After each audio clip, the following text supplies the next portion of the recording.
Meus irmãos, com que alegria eu estou aqui retomando esse púlpito nesta noite. Quero deixar aqui meus sinceros agradecimentos ao vice-presidente da igreja, nosso irmão Cristiano Medeiros, que durante esse período, com uma extrema tranquilidade, juntamente com a liderança, os diáconos, conduziu essa igreja durante um mês inteiro. E olha que foram 5 domingos. E eu, na verdade, fiquei muito agradecido a Deus, porque Deus é maravilhoso. E, como os irmãos sabem, eu passei por um período de tribulação, a família toda foi acometida do terrível Covid-19, começou com a minha filha mais velha, depois com o esposo, o garoto de 9 anos, depois o meu outro genro, a minha filha, e por fim a minha esposa. E eu tinha tomado as 2 doses da vacina, eu falei, estou tranquilo, mas ali pelo 10º dia, acompanhando a esposa, eu também fui acometido, passei 14 dias, muito difíceis, noites inteiras sem dormir, 10 dias de febre, não é fácil, mas Deus é maravilhoso. E essa noite eu quero trazer uma mensagem da palavra de Deus, que diz assim, o título, Deus está no controle de tudo. Você pode repetir? Deus está no controle de tudo. E eu quero trabalhar um pouco nesta noite sobre um personagem bíblico de muita importância, que é Moisés, um dos líderes dos hebreus até o dia de hoje, muito respeitado pelo povo judeu, o líder realmente. E quando você faz uma retrospectiva para você saber do contexto, você precisa se lembrar de como tudo começou. José era um dos que fazia parte da linhagem do Messias, e um dia ele, odiado pelos seus irmãos, ele então é vendido como escravo no Egito. E ainda jovem, chegando lá, ele era um servo de Deus a toda prova. Como jovem num país estrangeiro, era para ele chegar ali e ficar reclamando da vida, por que eu fui vendido, agora longe dos meus pais, da minha terra, da minha família, mas nada disso a Bíblia relata que aconteceu com ele. Passado alguns tempos, vocês conhecem muito bem a história, de que depois ele tornou-se o 2º homem do Egito.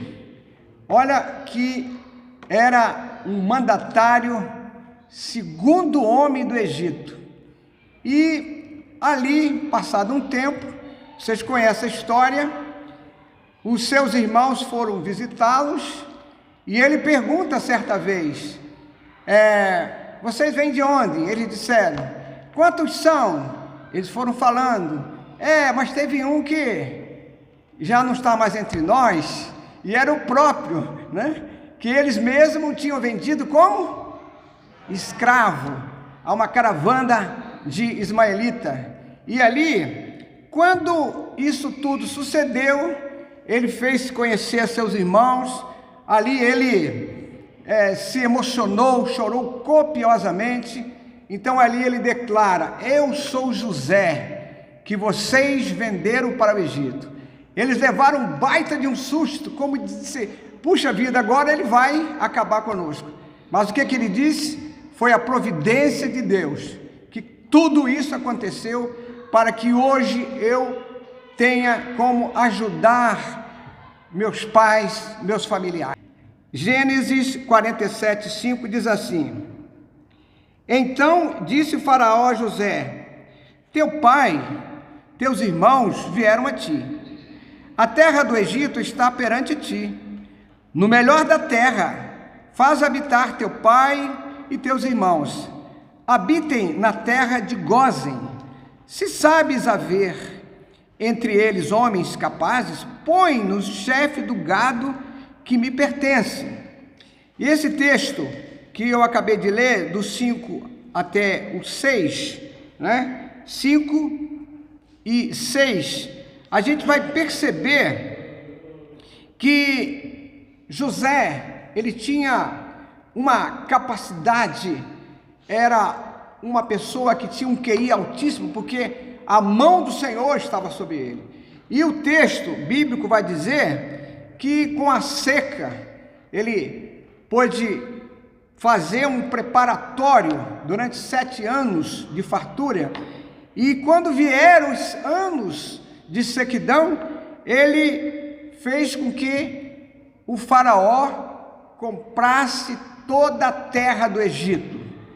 Está em 47:13, que diz assim, Gênesis 47:13, não havia pão em toda a terra, porque a fome era muito severa, de maneira que desfalecia o povo do Egito e o povo de Canaã por causa da fome. Então José arrecadou todo o dinheiro que se achou na terra do Egito e da terra de Canaã, pelo cereal que compravam, e recolheram à casa de Faraó. Tendo acabado, pois, o dinheiro na terra do Egito e na terra de Canaã, foram todos os egípcios a José e disseram, dá-nos pão, porque havemos de morrer em tua presença. Por que havemos de morrer em tua presença? Porquanto o dinheiro nos falta.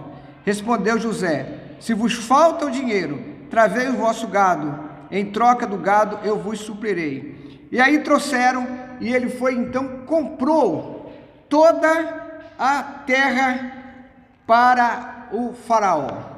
Então, a história diz que Faraó, em reconhecimento, ele deu posse na terra aos hebreus. E o que aconteceu? Aconteceu o seguinte, como tudo depois mudou.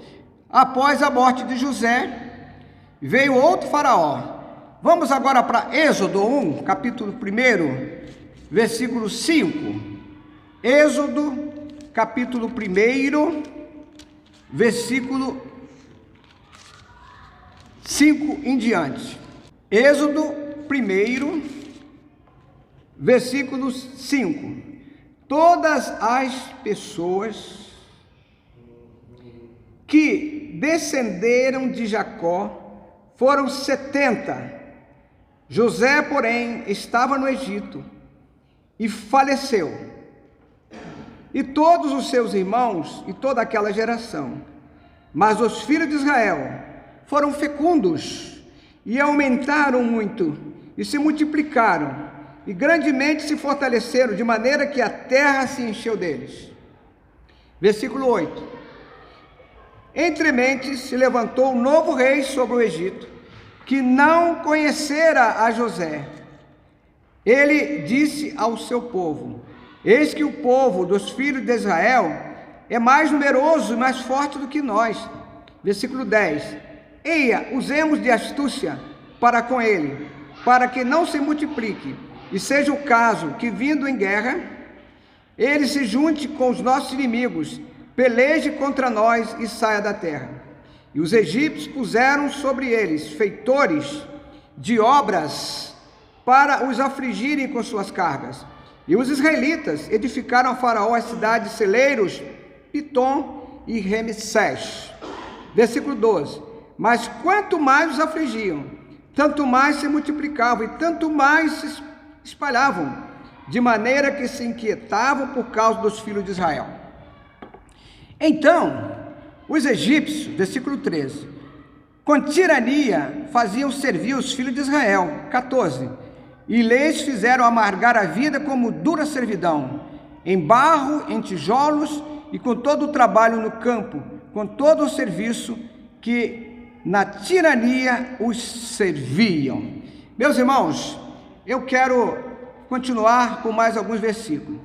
As parteiras desobedeceram a Faraó. O rei do Egito, versículo 15, ordenou as parteiras hebreias, das quais uma se chama Sifrá e outra Puá, versículo 16, dizendo: quando servirdes de parteira às hebreias, examinai, se for filho, matai-o, mas se for filha, que viva. 17, as parteiras, porém, temeram a Deus e não fizeram como lhe ordenara o rei do Egito, antes deixaram viver os meninos. Então o rei do Egito chamou as parteiras e lhe disse: por que fizeste isso, deixaste viver os meninos? 19, responderam as parteiras a Faraó: é que as mulheres hebreias não são como as egípcias, são vigorosas, e antes que lhes chegue a parteira, já deram à luz os seus filhos. Versículo 20, Deus fez bem às parteiras, e o povo aumentou, se tornou muito forte. Versículo 21, e porque as parteiras temeram a Deus, ele lhes constituiu família. Então ordenou Faraó a todo o seu povo, dizendo: a todos os filhos que nascerem aos hebreus lançareis no Nilo, mas a todas as filhas deixareis viver. Meus irmãos, eu quero comentar exatamente isso aqui, dizendo o seguinte: Deus está no controle de tudo. Você pode repetir? Deus está no controle de tudo. Então, ele teve um plano de matar os meninos. Como é que ele temia aquele povo, se ele não tinha armas? E Faraó possuía um exército poderoso que num raio de 100 quilômetros, uma circunferência, dominava tudo. Eles temeram o povo que tinha como arma apenas o cajado, porque eram pastores de ovelhas. E Faraó perdia o sono, preocupado com isso. E ele teve essa ideia maligna. Todo ditador é assim, ele quer dominar, ele quer ser mais do que Deus. Mas Deus está no controle de tudo. Aí aconteceu o seguinte: como é que Deus agiu? Êxodo, capítulo 2, de 1 a 10. Vamos ver aí? Nascimento e educação de Moisés. Foi-se um homem da casa de Levi e casou com uma descendente de Levi. E a mulher concebeu e deu à luz um filho. E vendo que era formoso, escondeu-o por 3 meses. Versículo 3. Não podendo, porém, escondê-lo por mais tempo, tomou um cesto de junco, calefetou-o com betume e piche, e pondo nele o menino, largou-o no cariçal à beira do rio. Arrimando o menino, ficou de longe para observar o que lhe havia de suceder. Versículo 5. Desceu a filha de Faraó para se banhar no rio, e as suas donzelas passeavam pela beira do rio. Vendo ela o cesto no carriçal, enviou a sua criada e a tomou. Versículo 6. Abrindo, viu a criança, eis que o menino chorava. Teve compaixão dele e disse: este é menino dos hebreus. Então disse sua irmã, a filha de Faraó: queres que eu vá chamar uma das hebreias que sirva de ama e crie a criança? Versículo, respondeu-lhe a filha de Faraó: vai. Saiu, pois, a moça, chamou a mãe do menino. Verso 9. Então lhe disse a filha de Faraó: leva este menino, cria-mo, pagar-te-ei o teu salário. A mulher tomou o menino e o criou. 10. Sendo o menino já grande, ele o trouxe à filha de Faraó, da qual passou ela a ser filho. Esta lhe chamou Moisés e disse: porque Deus das águas o tirei. Meus irmãos, Deus está no controle de tudo. Olha só que coisa. Quando Faraó disse: vou matar todos os meninos, Deus falou assim: ah, é, né? Pois é, eu vou botar um hebreu dentro do palácio. E assim, a história maravilhosa de Moisés vai dizer como Moisés foi trabalhado, porque o texto diz que quem o criou foi sua própria mãe, e entregou quando ele já estava crescido. O que a mãe de Moisés fez? Ensinou a este menino os valores do reino. E ele vai para o palácio, ele é criado como um egípcio, recebe toda a cultura egípcia, e ali, quando determinado momento, ele faz uma reminiscência na sua mente, se lembrou dos ensinos da sua mãe, ainda criança pequena. Ele diz: espera lá, eu não sou egípcio, eu sou hebreu. E aí vocês conhecem a história, como Deus está no controle de tudo. Meus irmãos, em todos os tempos, os incrédulos perseguem o povo de Deus. E aí, a gente vai se lembrar, e você tem que saber disso. Você que é cristão, você quando entra para o Evangelho, você fica sabendo uma coisa: você entrou para um campo de batalha, porque as forças do inferno querem destruir o Evangelho de Cristo Jesus. Em todos os tempos foi assim, né? Mas Jesus, ele orientou o seguinte: no mundo tereis, mas tem uma condicional, mas tende bom ânimo, porque ele venceu, e todos nós venceremos, né? E aí, os anos se passaram, nasceu a família, chegou até o nascimento do Messias, e Jesus vem, concretiza um plano de salvação. Ele forma 12 homens humildes, simples, que espalham esse evangelho. O evangelho toma conta do mundo da época. No primeiro século, todo mundo civilizado ouviu o evangelho de Cristo Jesus.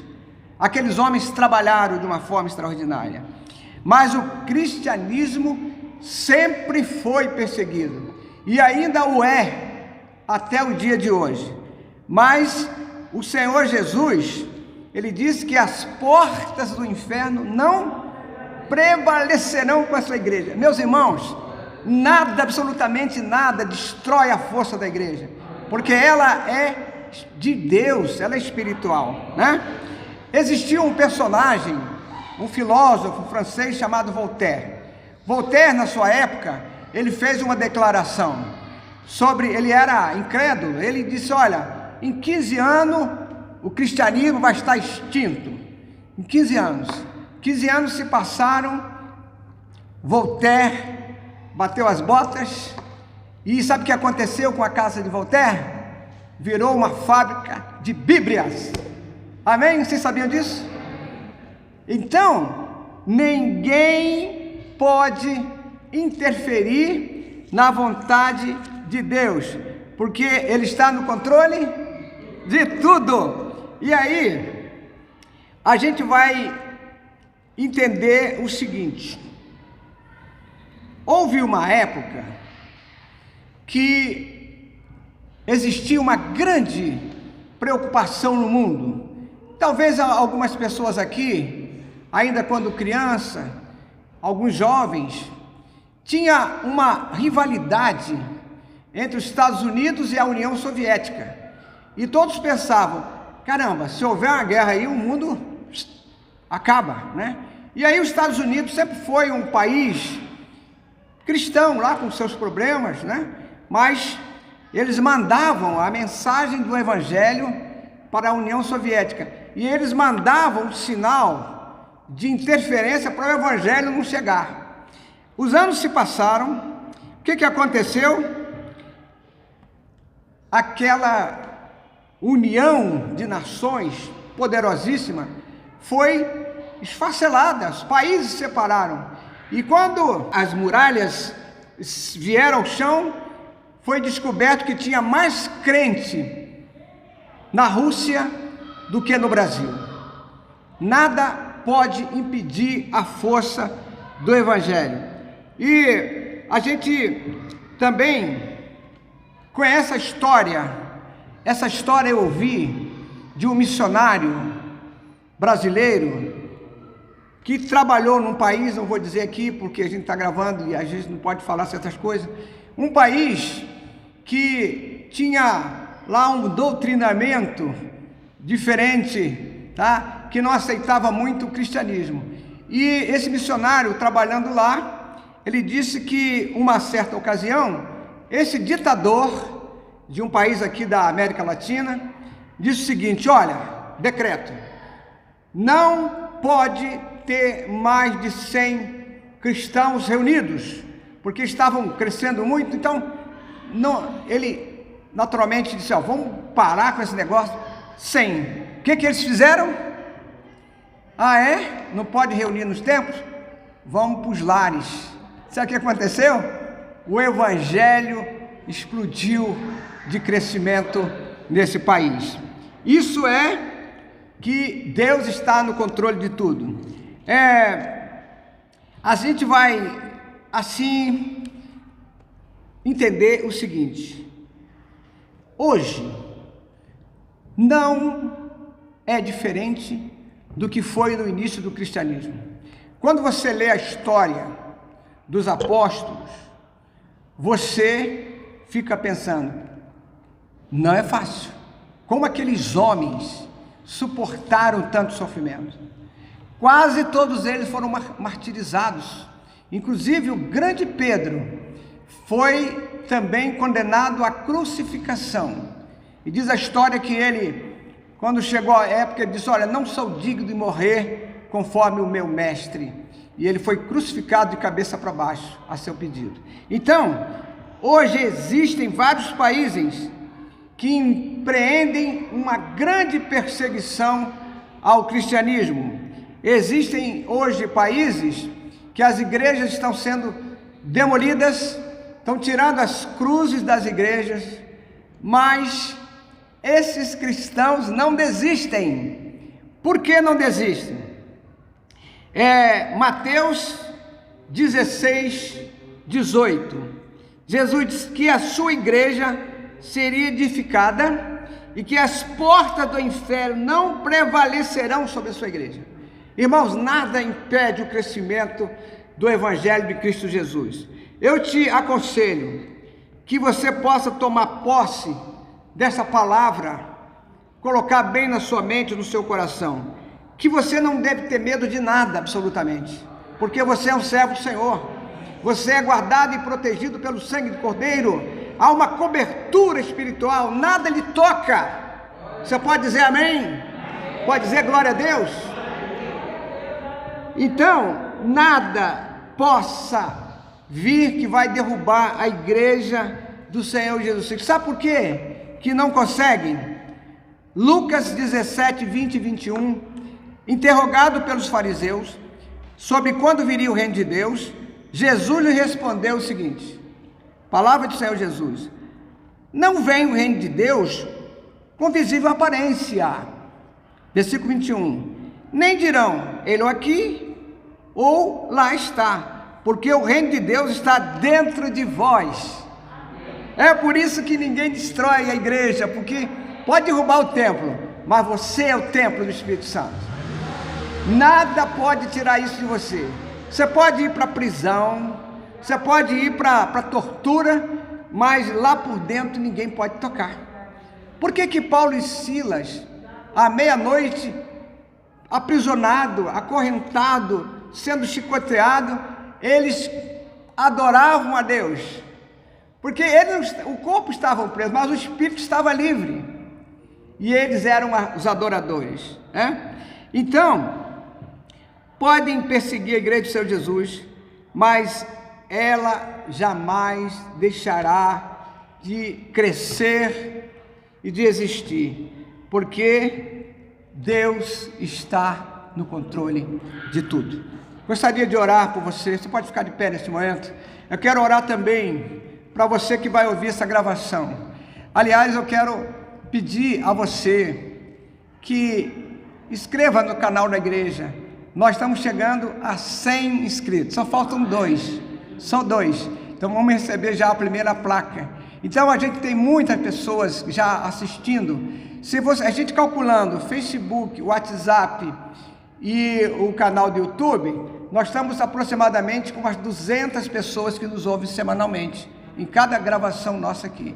Então, você que está ouvindo aí, tenha certeza, se você não é cristão, você está perdendo oportunidade, e você está correndo risco de vida, porque se você não é cristão, você não está salvo. Se você não aceitou Jesus como seu salvador, entendeu? E aí, a gente fica às vezes com vergonha de carregar uma Bíblia, mas você foi convocado para fazer parte do reino de Deus. Pai, eu te agradeço por esta oportunidade nesta noite. A minha oração é que o Senhor possa fortalecer cada membro dessa igreja, porque são valentes, são guerreiros, porque essa igreja se mantém de pé. E aqui eu quero agradecer por essa vitória que essa igreja teve essa semana, a liberação total ali no Corpo de Bombeiro. A igreja está 100% habilitada para atender a comunidade, as crianças, sem impedimento algum. Está aprovada pelo Corpo de Bombeiro. Ó Pai, muito obrigado, Senhor. Abençoa essas vidas. Eu oro agradecido em nome de Jesus. Amém e amém.